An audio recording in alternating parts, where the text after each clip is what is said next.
মাগরিবের নামাজের পরে হাসবুনাল্লাহু নি'মাল ওয়াকিল এই দোয়াটা যদি 33 বার করে পাঠ করতে পারে, আল্লাহ পাক নগদে তাকে 4টা পুরস্কার দান করে দেয়। যেরকম সুবহানাল্লাহ। এবং এই পুরস্কারগুলো আপনি নিজের চোখে দেখতে পারবেন যে হাসবুনাল্লাহু নি'মাল ওয়াকিল এই দোয়াটা পাঠ করার কারণে আল্লাহ পাক আপনাকে কি কি বেনিফিট দান করেছে। 1 নম্বরে আল্লাহ পাক আপনার দুশ্চিন্তা, আপনার টেনশন আল্লাহ পাক দূর করে দিবে। আপনি যত বড় দুশ্চিন্তায় থাকেন না কেন, আপনার টেনশন আপনাকে একদম শেষ করে দিচ্ছে। আপনি যদি হাসবুনাল্লাহু নি'মাল ওয়াকিল মানে আল্লাহ আমার জন্য যথেষ্ট, আল্লাহ আমার জন্য অভিভাবক হিসেবে যথেষ্ট, আপনি যদি দোয়া করতে পারেন, আল্লাহ পাক বলেন যে আমি আল্লাহ পাক তার টেনশন, তার দুশ্চিন্তা একেবারে দূর করে দেই। এটা হলো প্রথম নম্বর বেনিফিট।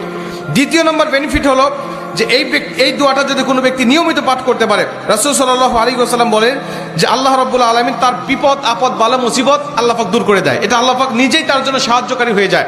বিপদ আপদ বালা মুসিবত তার সামনে আর কিচ্ছু রাখে না। আপনি যত হাসবুনাল্লাহু নি'মাল ওয়াকিল পাঠ করবেন, তত আল্লাহ পাক আপনার সামনে থেকে বিপদ বালা মুসিবত দূর করে দিবে। এটা হলো 2 নম্বর।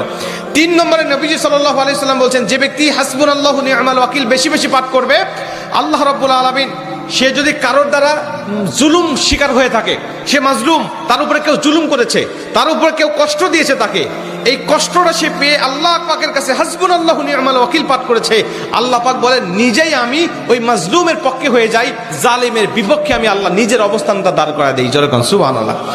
ভাই, আল্লাহ যদি আপনার পক্ষে দাঁড়ায় যায়, আপনার কিছু লাগে? আল্লাহ যদি আপনার জন্য সাহায্যকারী হয়ে যায়, আর কিছু লাগে? আপনাকে কোন জালিম আপনার উপর জুলুম করছে, আপনি হয়তো বা সেই জালিমের কাছে আপনি কিচ্ছু না, একেবারে তুচ্ছ, কিন্তু আল্লাহ তো তার থেকে অনেক বেশি শক্তিশালী। আল্লাহ পাক বলে যে আমি তখন ওই মাজলুমের পক্ষে দাঁড়া যাই, ওই জালিমের বিপক্ষে দাঁড়া যাই, আমি আল্লাহ আমার নিজের মতো করে আমি তখন বিচারটা শুরু করে দেই। যেরকম সুবহানাল্লাহ। এজন্য যদি কেউ আপনার উপর জুলুম করে, আপনি হতাশা হবেন না, আপনি কষ্ট পাবেন না, আপনি আসমানের দিকে মুখটা উঁচা করে বলবেন হাসবুনাল্লাহু নি'মাল ওয়াকিল নি'মাল মাওলা ওয়া নি'মান নাসির। আপনি এই দোয়াটুকু শুধু পাঠ করবেন, দেখবেন যে আল্লাহ পাক আপনার সব হতাশা, সব দুশ্চিন্তা, সব টেনশন আল্লাহ পাক মুহূর্তের মধ্যেই আল্লাহ পাক আপনার দূর করে দিয়েছে। যেরকম সুবহানাল্লাহ। এবং 4 নম্বরে রাসূল সাল্লাল্লাহু আলাইহি ওয়াসাল্লাম বলছেন যে তাকে আল্লাহ পাক দুনিয়া এবং আখিরাতের কল্যাণগুলো আল্লাহ পাক তাকে দান করে দেয়।